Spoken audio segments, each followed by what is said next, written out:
In this video, I'm going to show you 3 flash techniques to help you create dramatically awesome images that sell and will make your clients think that you are a magician. What's up, everybody? My name is Pi Jirsa of SLR Lounge and Lynn and Jirsa Photography. And in this video, we're talking about dramatic imagery. Lynn and Jirsa Photography is known for our dramatic couples portraits. Whether we're doing an engagement session, whether we're doing weddings, we always build in some awesomely dramatic images to go along with our delivery. So let's talk about the lighting first. And I'm gonna say first and foremost that I love hard light. We love hard light. I love lamp. Why? Well, hard light can be a little bit cumbersome to work with. You have very hard highlights, very deep shadows, not a lot of transition, and so you really have to work with the posing. But the cool thing about hard light is that it can really chisel out your subjects in scenes that are very complex. And the first thing that I want to answer is, well, could we be using standard flashes? Yes, you can. The only difference is you're going to be using 3 to 4 flashes to get enough power out of them. So at a certain point, it gets a little bit cumbersome to always be setting up 3 to 4 flashes and dealing with their longer recycle times and so forth. With the B2, we get 250 watt-seconds of power in a very portable format with easy to use modifiers. And so, well, it's kind of our preferred choice. So for the first scene, we took the Canon 5D Mark III with my Sigma 35mm art. We place it onto my Me Photo tripod, and I'm shooting this wide scene. I'm going across the tide pool and shooting towards the couple, leaving the sun towards the right side of the frame. And my thought is, I want to show off all of that beautiful, complex detail that is Laguna Beach's tide pools. It looks fantastic. And we want the sun to kind of bleed in through the right side of the frame, so it kind of brightens up towards the right side. We have the couple placed on the left side, getting a really great dramatic environmental portrait. So the issue, though, is we need to first jump in and dial in the appropriate ambient exposure for what we want the ambient light to look like. And I found that right around 1/200 of a second at f11 and ISO 100.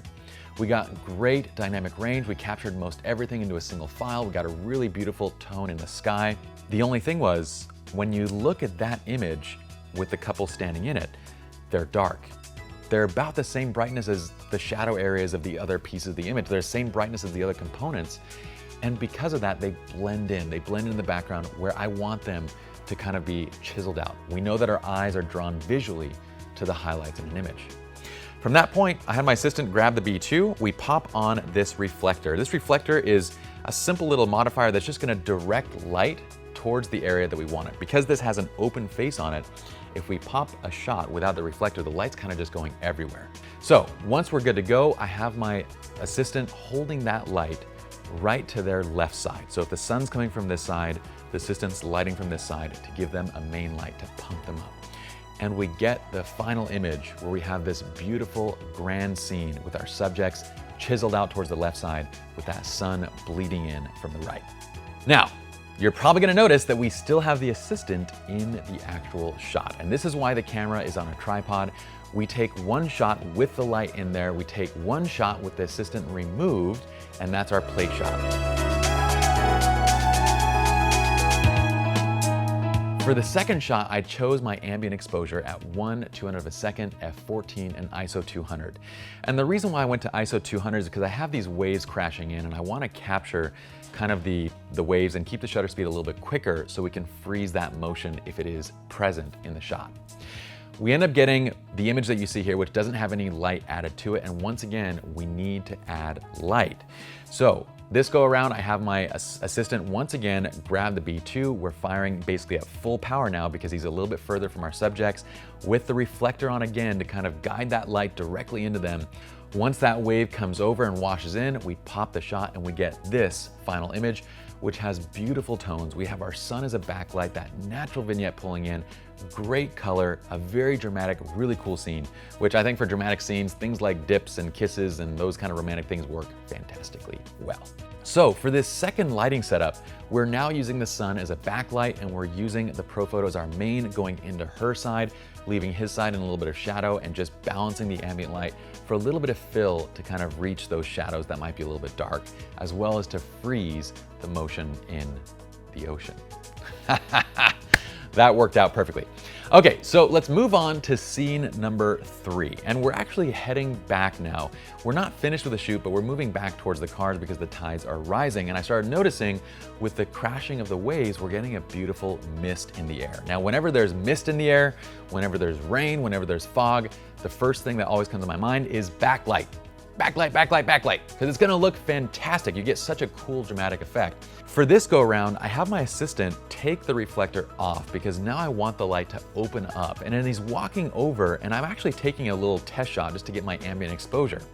And I got my ambient exposure, but what's interesting about it is when he was walking over, I forgot to turn off the radio. So it actually fires the flash directly into the scene. And I thought, hey, that's perfect to show everybody why you wouldn't want to fire your flash towards the scene, because we end up washing out all the shadow in the scene and it looks like direct flash has been added and we lose that beautiful natural ambient light that we would get.